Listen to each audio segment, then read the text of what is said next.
Bonjour, bon après-midi ou bonsoir à tous et bienvenue dans le podcast de la Niche Aventure. Je suis Claire et je suis ravie de vous retrouver pour un tout nouvel épisode du podcast. Dans la vie, je suis éducatrice comportementaliste canin et créatrice de contenu sur internet et ma mission, c'est d'aider un maximum de monde à comprendre son chien. Une fois par mois, je vous partage un nouvel épisode de la série Reco pour vous faire part de mon retour et mes réflexions au sujet d'un livre ou d'une ressource qui m'a appris quelque chose afin de vous permettre et vous donner envie d'aller plus loin au sujet du chien.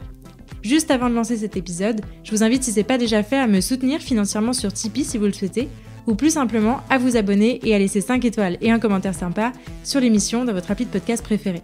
Votre soutien m'aide énormément à faire connaître mon travail au plus grand nombre et je vous en remercie.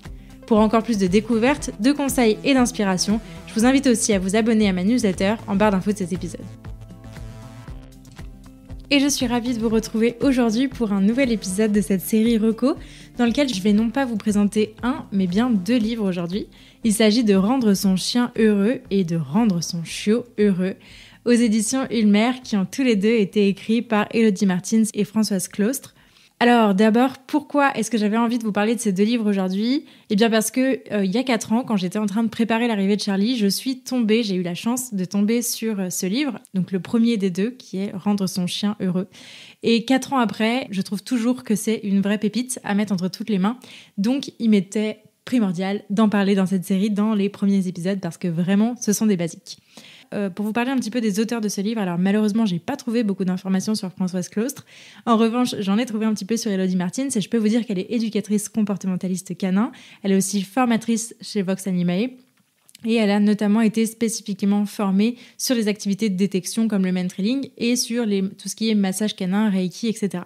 Voilà pour ce qui est des auteurs. Au niveau du contenu, je le trouve plutôt intéressant. Déjà, sur la forme, ces 2 livres sont extrêmement bien illustrés, sont vraiment hyper agréables à lire, à parcourir, etc. Je pense qu'on a un juste équilibre entre images, illustrations et texte.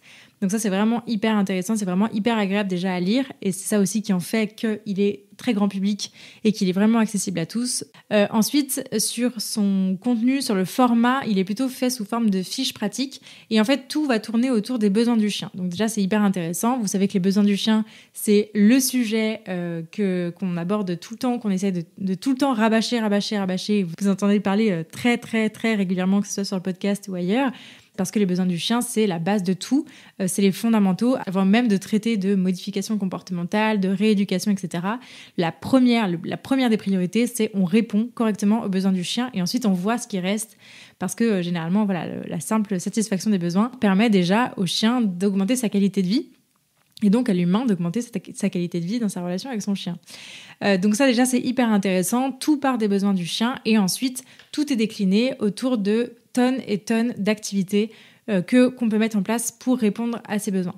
Donc, tous les sujets sont traités et c'est vraiment hyper intéressant. Alors, c'est une liste non exhaustive, évidemment, mais je trouve quand même qu'il y a déjà pas mal de matière et étant donné que, je le rappelle, ce livre s'adresse à des non-initiés ou des initiés qui auraient besoin de piqûres de rappel, on va dire. Ce livre, il est quand même très, très complet, je trouve. Donc, tous les sujets, ou presque, ils sont traités. On va parler d'éducation, de socialisation pour ce qui est du chiot, de l'équipement, de communication canine. On va parler de santé, de soins et surtout, et bien sûr, on va parler d'activités qui sont classées par type. Et là, je crois que tout le panel d'activités est pris en considération. On va parler de mastication, des activités de proprioception, d'activités olfactives, comme de recherche, de pistage, etc. Des activités cognitives, avec des activités cérébrales, etc. et des activités sportives. Donc je vous le disais, ce livre, il est vraiment destiné au grand public.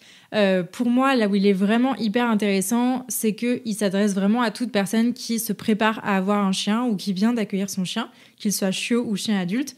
Pour moi, ces 2 livres sont vraiment une très bonne base parce qu'ils permettent d'avoir un tour d'horizon assez concis et en même temps assez riche de ce que peut représenter le fait d'avoir un chien de manière générale. Donc vous voyez que c'est quand même très très large et ça permet d'avoir aussi des idées de choses à tester, de savoir à quoi s'attendre, etc., etc. Donc pour moi c'est vraiment un indispensable la lecture de ces 2 livres. Vraiment ces 2 livres, je trouve qu'ils sont assez complémentaires pour avoir lu les 2. L'un n'exclut pas l'autre et les 2 peuvent être très intéressants.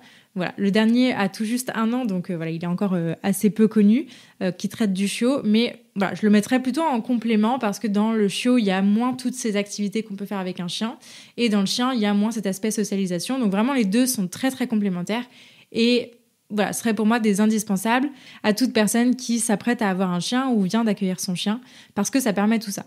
Comme je vous le disais dans l'épisode précédent au sujet du livre « Le comportement de mon chien » de Charlotte Duranton, pour moi, ces 2 livres, Rendre son chiot et son chien heureux, font partie des livres ressources qui sont dans les comptes rendus de chacun de mes clients, parce que c'est vraiment des livres que j'invite à lire et à relire. Pour moi, c'est des très bons investissements. Alors évidemment, ça ne remplace pas un accompagnement, on est d'accord, mais ça permet d'avoir une vue d'ensemble sur tous les points d'attention à avoir quand on adopte un chien, et ça, c'est vraiment précieux. Voilà ce que je pouvais vous dire au sujet de ces 2 livres. Merci beaucoup de m'avoir écouté jusqu'au bout et d'avoir passé ce petit moment avec moi. J'espère que ce nouvel épisode vous a plu, et si c'est le cas, je vous invite à en parler autour de vous et à le partager sur les réseaux sociaux en me taguant @lanicheaventure. Pour enrichir votre écoute, ne rien rater des prochaines sorties et pourquoi pas vous faire accompagner dans l'éducation de votre chien, n'hésitez pas à visiter mon site, à soutenir mon travail sur Tipeee, à vous abonner à la newsletter et à me rejoindre sur les réseaux sociaux. D'ici là, prenez soin d'eux, prenez soin de vous et je vous dis à la prochaine!